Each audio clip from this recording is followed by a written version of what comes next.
오늘 새벽 우리에게 주신 하나님의 말씀은 느헤미야 7장입니다.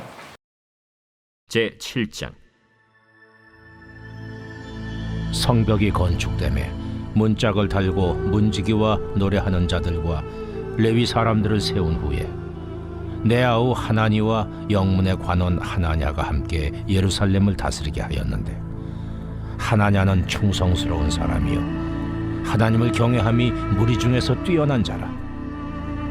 내가 그들에게 이르기를, 해가 높이 뜨기 전에는 예루살렘 성문을 열지 말고 아직 파수할 때에 곧 문을 닫고 빗장을 지르며, 또 예루살렘 주민이 각각 자기가 지키는 곳에서 파수하되 자기 집 맞은편을 지키게 하라 하였노니, 그 성읍은 광대하고 그 주민은 적으며 가옥은 미처 건축하지 못하였음이니라.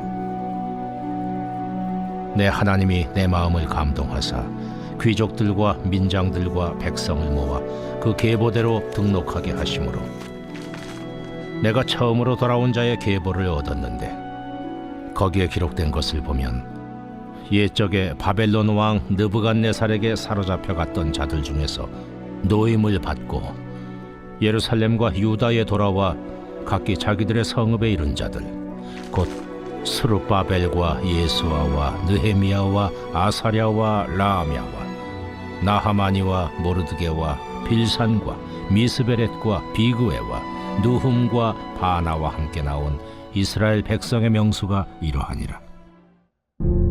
바로스 자손이 2172명이요 스바랴 자손이 372명이요 아라 자손이 652명이요 바한 모압 자손 곧 예수아와 요압 자손이 2818명이요 엘람 자손이 1254명이요 삿두 자손이 845명이요 삭게 자손이 760명이요 빈누이 자손이 648명이요 브베 자손이 628명이요 아스가 자손이 2322명이요 아도니감 자손이 667명이요 비그웨 자손이 2067명이요 아딘 자손이 655명이요 아델 자손 곧 히스기야 자손이 98명이요 하슴 자손이 328명이요 베세 자손이 324명이요 하립 자손이 112명이요 기브온 사람이 95명이요 베들레헴과 느도바 사람이 188명이요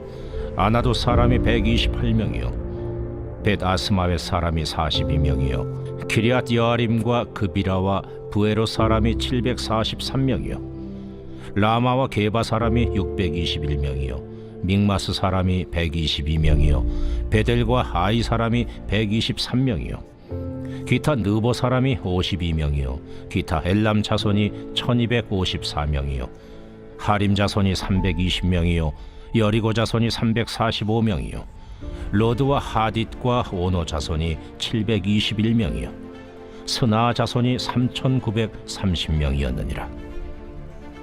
제사장들은 예수아의 집 여다야 자손이 973명이요 임멜 자손이 1052명이요 바스훌 자손이 1247명이요 하림 자손이 1070명이었느니라.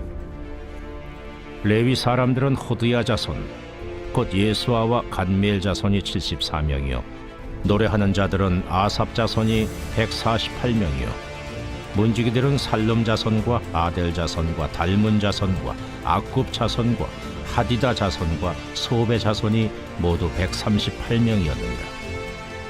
느디님 사람들은 시하 자손과 하수바 자손과 답바오 자손과 게로스 자손과 시야 자손과 바돈 자손과 르바나 자손과 하가바 자손과 살메 자손과 하난 자손과 깃델 자손과 가할 자손과 르아야 자손과 르신 자손과 느고다 자손과 갓삼 자손과 우사 자손과 바세아 자손과 베세 자손과 무님 자손과 느비스심 자손과 박북 자손과 하그바 자손과 할훌 자손과 바슬리 자손과 무히다 자손과 하르사 자손과 바르고스 자손과 시스라 자손과 데마 자손과 느시아 자손과 하디바 자손이었느니라.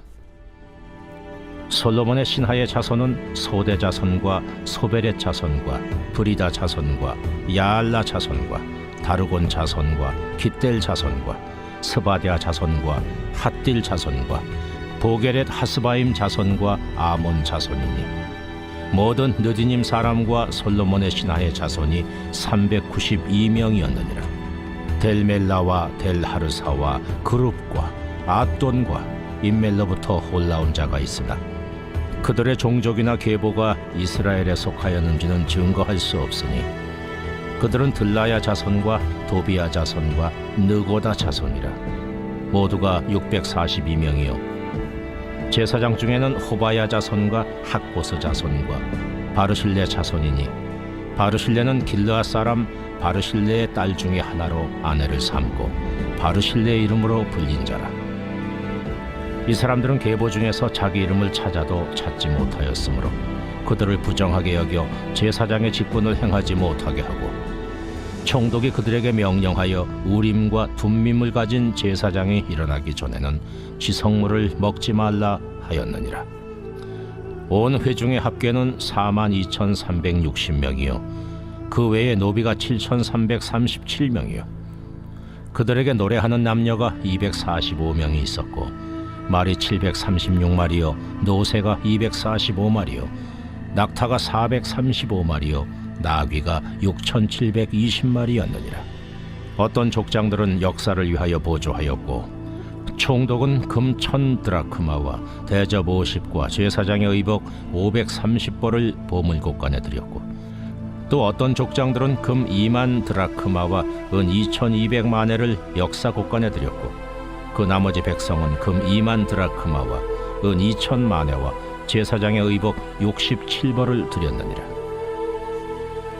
이와 같이 제사장들과 레위 사람들과 문지기들과 노래하는 자들과 백성 몇 명과 느디님 사람들과 온 이스라엘 자손이 다 자기들의 성읍에 거주하였느니라.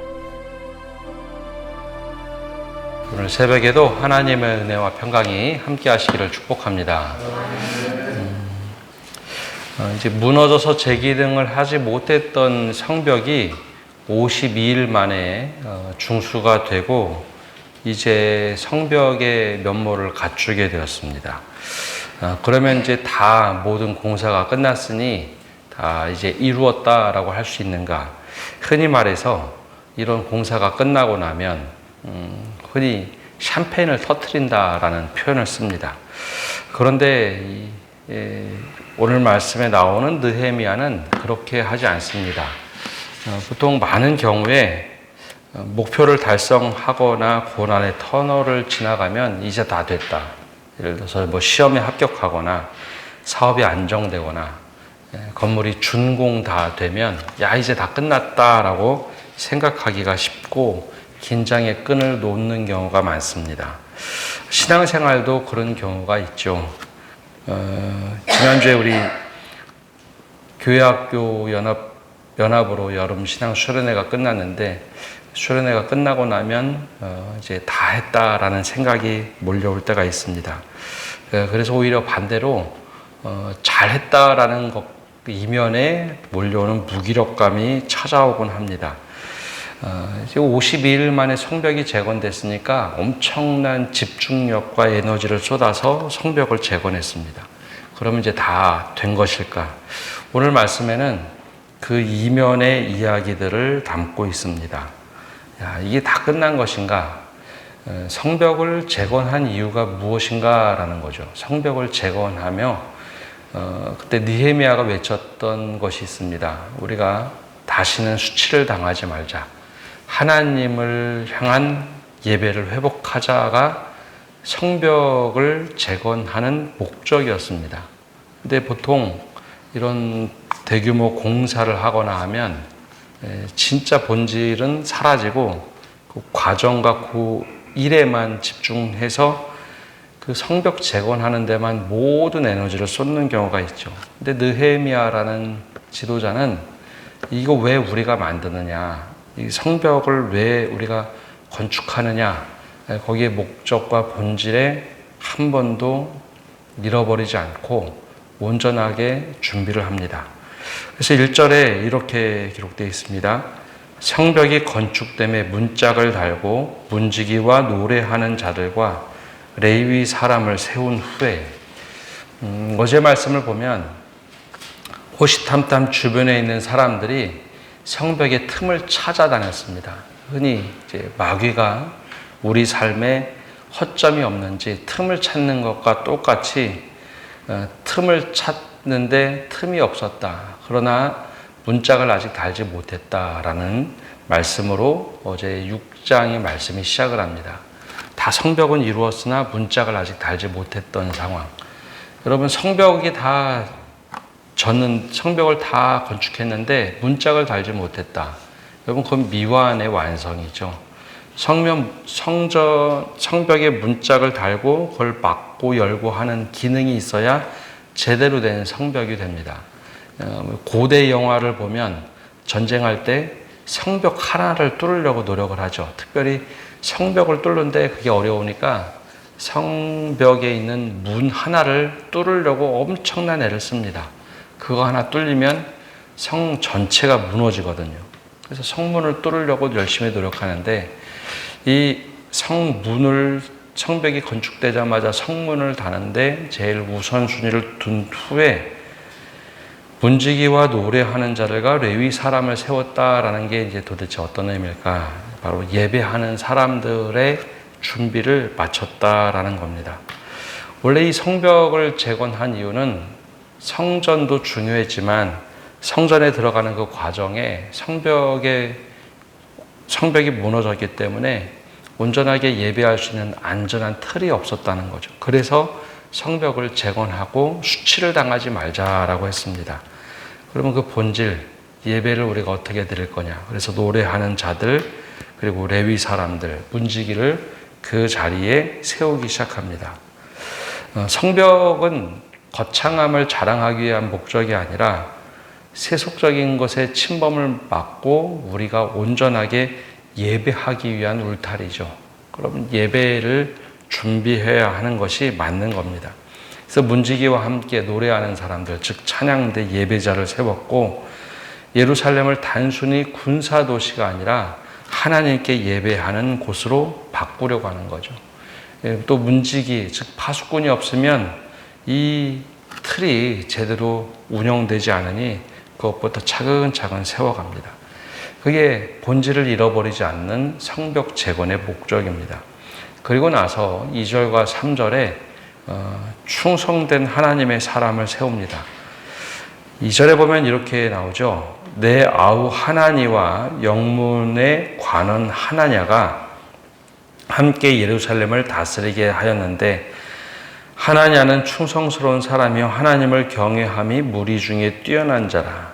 내가 그들에게 이르기를 해 높이 뜨기 전에는 예루살렘 성문을 열지 말고 아직 파수할 때에 곧 문을 닫고 빗장을 지르며 또 예루살렘 주민이 각각 자기가 지키는 곳에서 파수하되 자기 집 맞은편을 지키게 하였노니.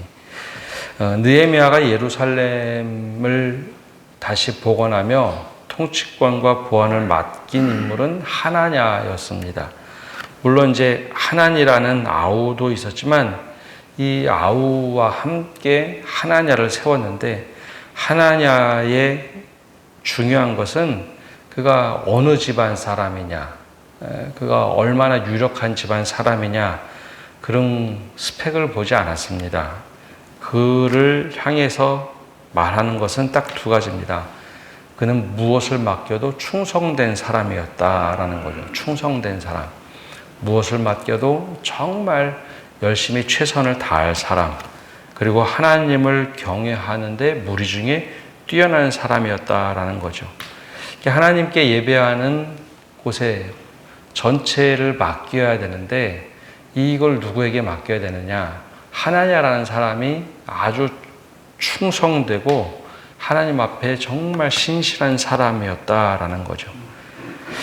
아마 하나님을 경외한다라는 것은 제일 우선순위가 사람의 눈치보다는 하나님을 향해서 진심을 다하는 사람. 그래서 하나님을 경외하고 충성된 자, 그 사람을 세웁니다. 근데 여기에 어떤 이견도 없습니다. 그 사람에게 맡기면 야, 이것은 누가 봐도 그 사람이 정말 신실하게 잘할 것이다 라는 거죠. 한번 이걸 상상을 해보면 좋은데요. 지금 여기에 있는 모든 사람들은 노예로, 즉 포로로 끌려갔던 사람들입니다. 포로지에서 돌아왔던 사람들이죠. 서로 얼마나 비교를 많이 할까요? 야, 저 사람은 왕실에서 떵떵거리며 잘하던 사람이야. 아, 저 사람은 어느 집안 유력한 사람이야. 또 이 과정 속에 보면 어떤 귀족들은 성벽 재건에 참여하지도 않았고요. 어떤 이들은 열심히 참여를 했습니다.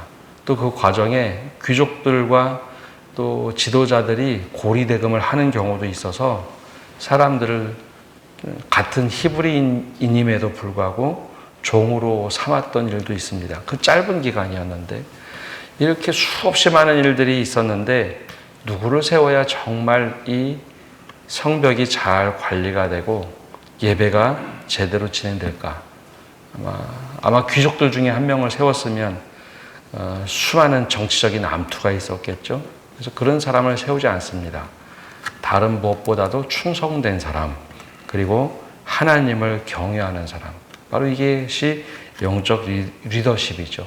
그래서 느헤미야가 그를 세운 후에 이 성벽을 파수할 때는 자기 집 맞은편에 있는 사람들이 예루살렘의 성에 이제 들어와 있으니까 자기가 집에서 가장 가까운 곳을 파수를 하게 하라. 그래서 아직도 집을 짓지 못한 사람도 있으니 그 편의를 봐줍니다. 해가 정말 높이 떴을 때 모든 것이 식별됐을 때 문을 열어주고 나머지는 문을 닫으라. 그래서 이 모든 것을 정말 충성되고 신실한 자의 하나냐에게 맡깁니다. 그리고 나서 아주 독특한 것은 5절에서 73절까지 나오는 족보입니다. 그런데 이 족보가 느헤미야와 함께 온 족보가 아닙니다. 그 거의 20년 전, 또 훨씬 이전에 스룹바벨과 함께 1차 귀환 포로에서 돌아온 사람들, 그러니까 굉장히 고통스럽게 포로지에서 있었던 사람들, 그 사람들의 족보를 다시 발굴해내죠. 도대체 어떤 사람들이 먼저 와서 성전을 중수했는지 그 사람들의 족보를 다시 꺼내서 일일이 다 정리를 합니다. 그래서 6절에 보면 이렇게 시작이 되죠. 옛적에 바벨론 느부갓네살에게 사로잡혀 갔던 자들 중에서 노임을 받고 예루살렘과 유다에 돌아와 각기 자기들의 성읍에 이른 자들 곧 수룹바벨과 예수아와 오래전에 돌아왔던, 사실 20년 전이 아니라 이게 80년 전 얘기인데요. 80년 전에 누가 이렇게 선조들이 돌아왔는지 그 이름을 다시 복원을 합니다. 왜 그럴까? 굉장히 우리에게는 사실 길고 지루해 보이는 이름들입니다. 이름 읽기도 어렵고 우리에게와는 전혀 무관한 사람들처럼 보입니다. 근데 이걸 좀 달리 다른 관점에서 보면 하나님의 족보에 기록된 사람들, 무명의 사람들인데 이 느헤미야가 그 사람들의 이름을 다시 기억해 주는 겁니다.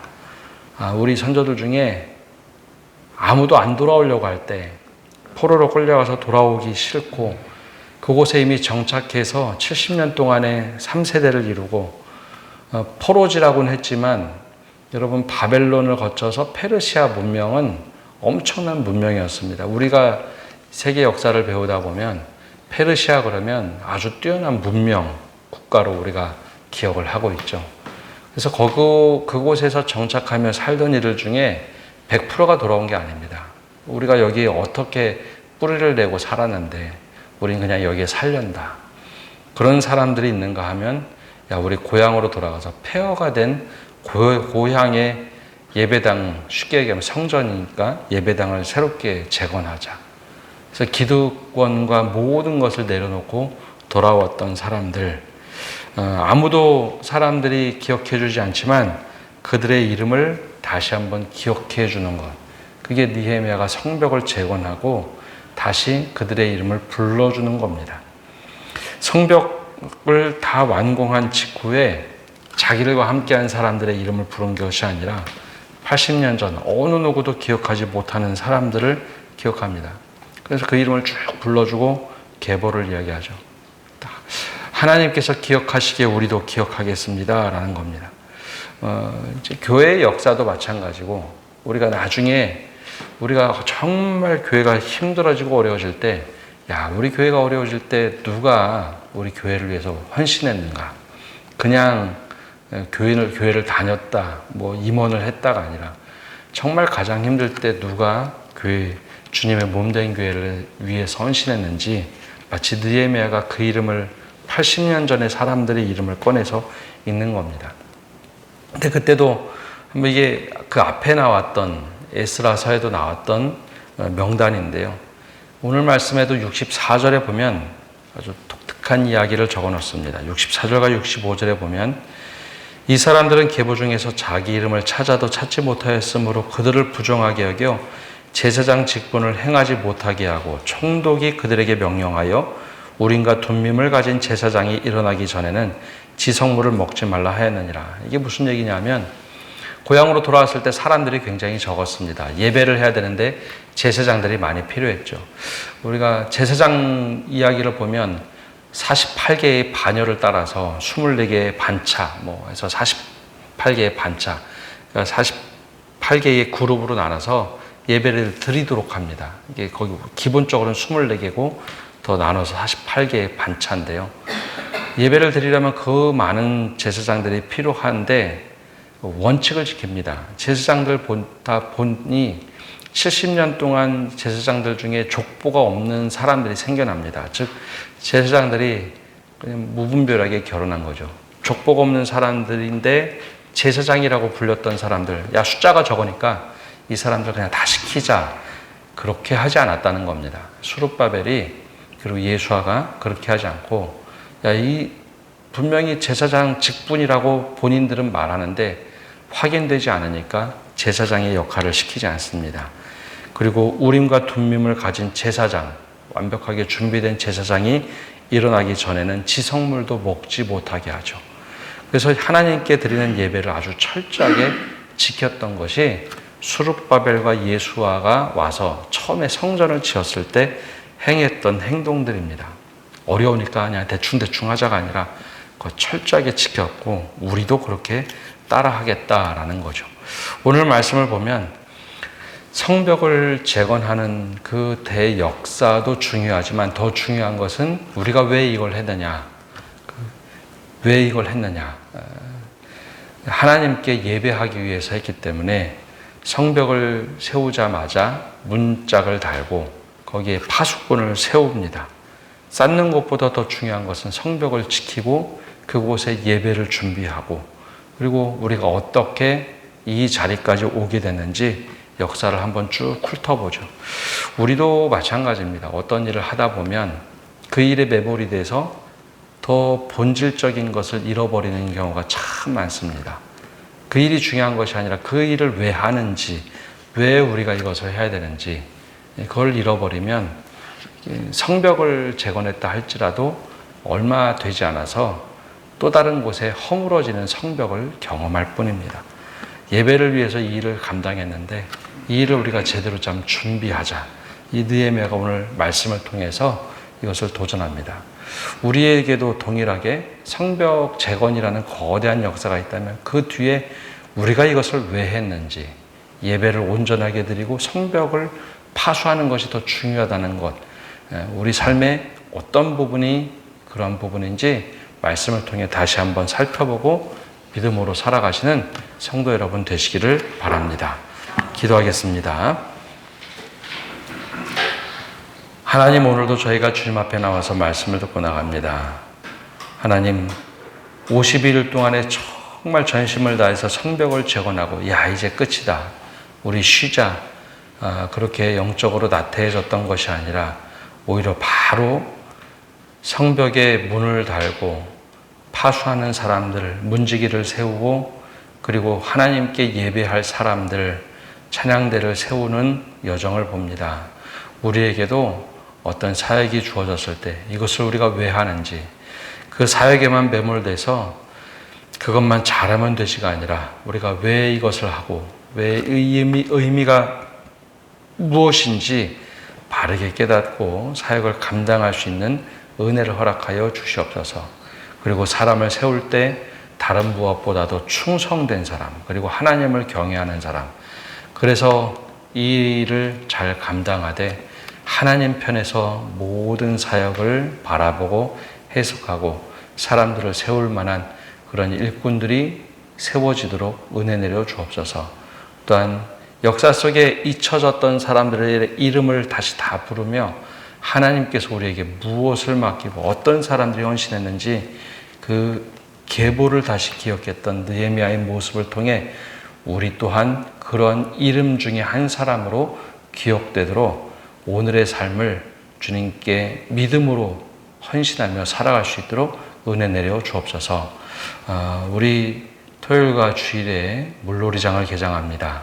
이것이 목적이 아니라 이것이 하나의 과정이 되게 하시고 우리 교회가 지역을 품고 지역을 위해서 섬기는 교회, 그리고 또 일들을 통해서 마을 안에 우리 교회의 뜰을 밟고 언젠가는 주님 전에 나와 예배할 수 있는 믿음의 사람 되도록 주님께서 축복하여 주시고 은혜 내려주시고 모든 사역 가운데 함께하여 주옵소서. 이 모든 말씀 예수님의 이름으로 기도합니다. 아멘.